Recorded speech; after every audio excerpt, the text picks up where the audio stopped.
అది త్రిసంధ్య. ఆకాశం తెలుపు, ఎరుపు, పసుపు రంగులు కలపోసిన చిత్రకారుడి పలకంలా ఉంది. విజయదత్తుడు గుర్రం మీద వస్తున్నాడు. అయితే విజయదత్తుడు మారువేషంలో ఉన్నాడు.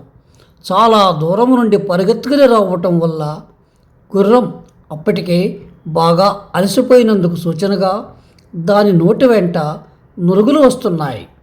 విజయదత్తుడు కూడా బాగా అలసిపోయాడు. గుర్రాన్ని వేగం తగ్గించి మెల్లగా నడుపుతున్నాడు. గుర్రం కృష్ణానదీ తీరంలోని ఇసుకలో తన డెక్కల గుర్తులు వేస్తూ ధాన్య కటకానికి అభిముఖంగా నడుస్తూ ఉన్నది. వాతావరణం చల్లబడటంతో కృష్ణానది మీద నుంచి శీతల పవనాలు వీస్తున్నాయి. నదికి ఇరువైపులా ఎన్నో ఆకుతోటలు ఉన్నాయి. అందులో నుండి చంద్రోదయాన్ని సూచిస్తూ పక్షులు కిలకిలా రావాలు చేస్తున్నాయి. విజయదత్తునికి అలసట తగ్గింది. పటమట సూర్యబింబము, తూర్పున చంద్రబింబము రెండూ ఒకేసారి కనిపించి కృష్ణానదిలో పయనించే తెలుగు రాజుల యుద్ధనౌకల తెరచాపల పైన చేసిన విజయాలంకార చక్రాల వలె ఉన్నాయి. విజయదత్తుని తెల్ల గుర్రం పేరు భానుమతి.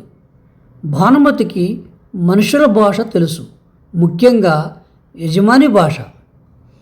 భాను, నదిలోకి దిగి వెంటనే నీళ్లు తాగవద్దు సుమా. అలసట తీరిన తర్వాతనే నీళ్లు తాగు. భానుమతి తల ఆడించింది. ఇంతలో కృష్ణానది దాటి అవతలి లంక లోపలికి వెళుతున్న ఇద్దరు జానపదులు ఓ పల్లె పదం పాడుకుంటూ పోతున్నారు. ఆ పాట నిజానికి విజయదత్తుడి మీద వ్రాసిందే. అయితే వాళ్ళు మారువేషంలో ఉన్న విజయదత్తుడిని చూసి గుర్తించకుండా ఎవరో భటుడనుకొని వెళ్ళిపోతున్నారు. అది చైత్రశుద్ధ పౌర్ణమి కావడంతో కృష్ణానదిలో నీళ్లు అంతంత మాత్రమే ఉన్నాయి.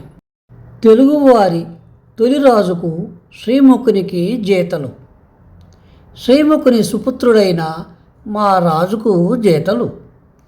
తెలుగు వెలుగు పులుగుల వలె దిశ దిశలు ఎగిరించిన విజయదత్తు సేనానికి జ్యోతులివే జేతలు. మా నేతకు విజేతకు జ్యోతులివే జేతలు. విజయదత్తుని కనుబొమ్మలు గర్వంతో కదిలాయి. తాను మహాసైన్యంతో దక్షిణ దేశ విజయానికి వెళ్ళి కావేరీ వరకు పాదాక్రాంతం చేసుకొని తన ప్రభు అయిన శాతకర్ణి పేర, మహారాణి నాగానిక పేర విజయశాస్త్రాన్ని ప్రతిష్ఠించి తిరిగి వచ్చాక తాను సాధించిన అపూర్వ విజయాలను గురించి ప్రజలు కథలు కథలుగా చెప్పుకున్నారు. కవులు కావ్యాలు రాశారు. గాయకులు గొంతెత్తి జయగానం చేశారు. అప్పుడొక జానపద వాగ్గేయకారుడు దేశీ భాషలో రాసిన పాటలోని చరణాలివి. ఈ కథాకాలం క్రీస్తు పూర్వము 180 సంవత్సరం. అప్పటికింకా పూర్తిగా నేటి తెలుగు భాష పుట్టలేదు. ఇది రచయిత అభిప్రాయం. భాను, నీవు సాధించిన విజయాలను ఆ పల్లె ప్రజలు దేశీ భాషలో పాటలు కట్టి పాడుతున్నారు, విన్నావా?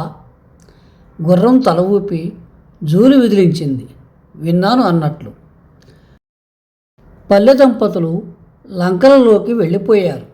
వారి పాట మాత్రం ఇంకా అలలు అలలుగా గాలిలో ప్రసరిస్తూనే ఉంది, ప్రవహిస్తూనే ఉంది. విజయదత్తుడు గుర్రం దిగి చేత్తో పగ్గాలు పట్టుకొని నడిపించుకుంటూ వెళ్తున్నాడు. కనుచూపు మేరలో బౌద్ధుల విహారము, చైతన్యము కనపడుతున్నాయి. ఇంతలో విజయదత్తుని దృష్టిని నదిలో ప్రవాహ వేగంతో వస్తున్న ఒక వస్తువు ఆకర్షించింది. నది ఉత్తర భాగంలో ఇసుకతో దుబ్బవేసి ఉంది. దక్షిణ భాగం కొంచెం లోతుగాను, కొన్ని చోట్ల ఎక్కువ వెడల్పుగాను ఉండి ప్రదర్శిస్తున్నది. గమనశీలాన్ని స్పష్టంగా ఆ నదిలో పడమటి నుంచి తూర్పు వైపు ఒక కొయ్య కొట్టుకుని రావటము, దాని మీద కుడి చేయి పైకెత్తి ఎవరో ఎలుగెత్తి పిలుస్తూ ఉండటము విజయదత్తుడు చూచాడు. మరుక్షణమే విజయదత్తుడు పగ్గాలు వదిలి నదికి అడ్డంగా పడి క్షణాల మీద కొయ్య పలుకును చేరుకున్నాడు. సశేషం. శుభం.